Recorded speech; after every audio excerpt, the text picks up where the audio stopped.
बहू का तकिया कलाम। सिद्धि की एक आदत थी, उसे इंग्लिश के शब्दों को अपनी हर बात के बीच में बोलने का बड़ा शौक था, खास तौर से स्टॉप। स्टॉप मम्मी जी, ये क्या कर रही हैं? बिल्कुल स्टॉप हो जाइए। कितनी बार कहा है कि किचन में कुछ भी सामान इधर उधर करने से पहले पूछ लीजिए। अरे क्या स्टॉप स्टॉप करती रहती है। तेरा बस चले तो पूरी दुनिया स्टॉप करा दे। और हाँ, सामान इधर उधर नहीं, मैं बस ये देख रही थी कि चीनी कहाँ है। चाय पीने की तलब थी। स्टॉप मम्मी जी, अब ये मत बोलिए कि आपको ये भी नहीं पता कि किचन में चीनी कहाँ होती है। सास को सिद्धि की बात बिना सर पैर की लगती है। वो उससे बहस नहीं करना चाहती, सो वहां से निकल जाती है। सिद्धि कमरे में। स्टॉप, मैं कहती हूँ बिल्कुल स्टॉप। मैंने कहा बिल्कुल स्टॉप। नहीं करता स्टॉप बिल्कुल। अरे यार, बिजली की वायर जोड़ रहा था, तुमने स्टॉप होने के लिए बोला और ये देखो क्या हुआ, करंट लग गया। अब करंट लगने पर चिल्ला रहा हूँ तो भी स्टॉप। अरे चाहती क्या हो तुम? स्टॉप, मैं क्या चाहती हूँ? अरे अब कैसे स्टॉप हो जाऊं? मेरा मतलब है स्टॉप स्टॉप। सिद्धि फिर चली जाती है सब्जी वाले के पास। भैया, वो बैंगन किलो और आलू 5 किलो। Stop stop. काफी देर होने के बाद भी सिद्धि को उसका सामान नहीं मिलता। क्या है भैया, कब से बोल रही हूँ, आलू 5 किलो, बैंगन 2 किलो, फिर दे क्यों नहीं दे रहे हो? भैया स्टॉप। बहन जी, मैं तो 2 मिनट में तोल दूं, लेकिन आप ही तो बोल रही हैं स्टॉप। अब इतनी तो अंग्रेजी हम भी जानते हैं ना कि स्टॉप का मतलब होता है कि रुक जाओ, तो रुक गए भाई। अरे यार, क्या लोग हैं। स्टॉप। अरे तोलो तोलो चलो। किसी तरह सामान लेकर सिद्धि घर आती है, जहां वो देखती है कि ढेर सारे मेहमान बैठे होते हैं। सिद्धि आते ही जोर से चिल्लाती है, स्टॉप, आप यहाँ सब कैसे?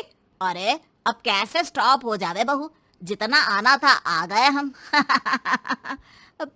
हाँ बैठिए ना। सासू माँ, आप बात करिए, मैं चाय बनाकर ला रही हूँ। सभी बात करने में लग जाते हैं कि तभी सिद्धि किचन से निकल कर आ जाती है। Stop stop. अरे क्या खाएंगे आप लोग? पकौड़ी बना दूं या चीला, या फिर इडली बना दूं? अरे जो मर्जी बना दो, बस ले आओ जल्दी से बहू, इन लोगों को निकलना है, कोई जरूरी बात करने आए हैं। अच्छा अच्छा स्टॉप। सिद्धि स्टॉप वाला अपना तकिया कलाम बोलकर निकल जाती है, लेकिन थोड़ी देर बाद जब वो कमरे में चाय नाश्ते के साथ आती है तो जरूरी बात हो गई आप लोगों की, या मेरे डर से शांत हो गए कि चुप हो जाओ, सिद्धि आ गई है। बोलिए ना। बस जैसे ही सिद्धि ने कहा बोलिए ना, घर में चकर पकड़ की आवाज गूंजने लगती है। अरे तुम स्टॉप क्या बोल कर गई, सभी शांत हो गए, अब बात शुरू करेंगे। हाँ भाई बहू, तुम वो स्टॉप बोल कर गई तो हम लोगों को लगा कि शायद तुम भी सुनना चाहती हो कि हम लोग क्या बात कर रहे हैं। फिर जो मेहमानों की बात शुरू होती है वो घंटों बीत जाते हैं, चलती ही रहती है। अरे तेरे स्टॉप के चक्कर में दोपहर हो गई, अब जाकर सबके लिए जा खाना बना कर लिया। तभी स्टॉप नहीं बोला होता तो अब तक बात खत्म हो चुकी होती। बेचारी सिद्धि करती भी क्या, खुद के स्टॉप बोलने की आदत से खुद ही परेशानी मोल लेती है। आप लोग खाना खाकर जाइए, हाँ मैं जा रही हूँ बनाने। मम्मी जी लेकिन स्टॉप, मैं ना खाना बनाकर लाती हूँ। सिद्धि सबको खाना खिलाकर विदा करती है। पूरी तरह से थक चुकी सिद्धि शाम को पार्क में वॉक करने जाती है। स्टॉप यार, आज तो मैंने बहुत खा लिया, पेट लग रहा है कि फट ही जाएगा। सहेली एक जगह खड़ी होकर सिद्धि की बातें सुनती है। सिद्धि उससे दिन भर की सारी बातें कहती हैं। स्टॉप यार स्टॉप, चल मैं घर जा रही हूँ, सोचा था थोड़ा वॉक कर लूंगी, पेट हल्का हो जाएगा। सारा दिन काम कर करके थक भी गई थी, लेकिन यार तेरे कारण बस खड़ी ही रह गई। वैसे तो पार्क करने क्या आई थी? और यार बड़ी अजीब लड़की है, मैंने कितनी बार बोला कि मैं वॉक पर आई थी, लेकिन तू स्टॉप स्टॉप बोलकर रोक लेती थी मुझे। यार प्लीज अब तू जा, मैं वॉक करके ही घर जाऊंगी। ओ यार, वो स्टॉप तो मेरा तकिया कलाम है। घर के सभी लोग सिद्धि के स्टॉप से परेशान थे। वे कभी उसके बोलने पर स्टॉप हो जाते तो मुसीबत आ जाती, कभी नहीं होते तो भी मुसीबत आ जाती। अरे मैं तो इस बहू के तकिया कलाम से परेशान हो गई हूँ। अरे कोई तो उसकी ये आदत हटाए। देखो माँ, ये जो आदत होती है ना, जब तक खुद की जान पर न बन जाए आदत छूटती नहीं। अरे उसकी जान पर बनाए उससे हमें क्या, हम लोगों के लिए तो ये परेशानी का कारण बनती ही जा रही है। उधर सिद्धि खुद सोचती है, अरे यार पहले बाजार से देर, फिर दिन का सारा खाना, और फिर पार्क में मैं टहल भी नहीं पाई, क्या करूं? इस तकिया कलाम के कारण मैं खुद ही परेशानी झेल लेती हूँ। एक काम करती हूँ, आज से सोच समझकर बोला करूंगी। बहू स्कूटी उठाती है और निकल जाती है, लेकिन जैसे ही वो बीच चौक पर पहुंचती है, स्कूटी फिसल जाती है और वो नीचे गिर जाती है। हाय रे, कोई तो बचाओ, किसने टक्कर मार दी मुझे, कितना दर्द हो रहा है, कोई तो डॉक्टर के पास लेकर चलो। स्टॉप।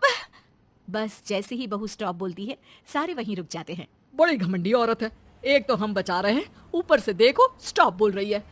स्टॉप, कोई नहीं है क्या इस पूरे शहर में? बहू अपने तकिया कलाम की रट लगा कर रखती है। स्टॉप, कोई स्टॉप। लोग उसकी मदद के लिए आगे तो आते हैं, लेकिन जैसे ही उसका तकिया कलाम सुनते हैं वहां से निकल जाते हैं। तभी कहीं से उसका पति लौट रहा था। वो बीवी को रास्ते में पड़ा देख हैरान रह जाता है। अरे तुम यहाँ, कितनी चोट लगी है तुम्हें? पति आसपास खड़े लोगों पर गुस्सा हो जाता है। आप लोगों को दिखाई नहीं दे रहा कि मेरी बीवी को चोट लगी है? कोई भी नहीं है जो उसे उठाकर बिठा सके? अरे भाई साहब, कोई क्या मदद करे इस महिला की? और इतनी घमंडी है, जब भी इन्हें उठाने की कोशिश करो स्टॉप स्टॉप बोल देती है। स्टॉप, ये क्या बोल रहे हैं आप लोग? मैं पिछले आधे घंटे से दर्द सह रही हूँ। स्टॉप। पति समझ जाता है कि मामला क्या है। वो सर पर हाथ रख लेता है, लेकिन जल्दी ही बीवी को डॉक्टर के पास ले जाता है। ओह, इन्हें तो बहुत ज्यादा चोट लगी है। आप लोगों ने इन्हें लाने में कुछ ज्यादा ही देर कर दी है। रुकिए, मैं चेक करता हूँ। डॉक्टर जैसे ही बहू के पास पहुंचता है। हाँ तो मैम, कहाँ चोट लगी है आपको? यहाँ? स्टॉप। डॉक्टर देखते देखते अचानक रुक जाता है। अब भी स्टॉप? अरे नहीं नहीं डॉक्टर साहब, अब तो सपने में भी स्टॉप नहीं बोलूंगी।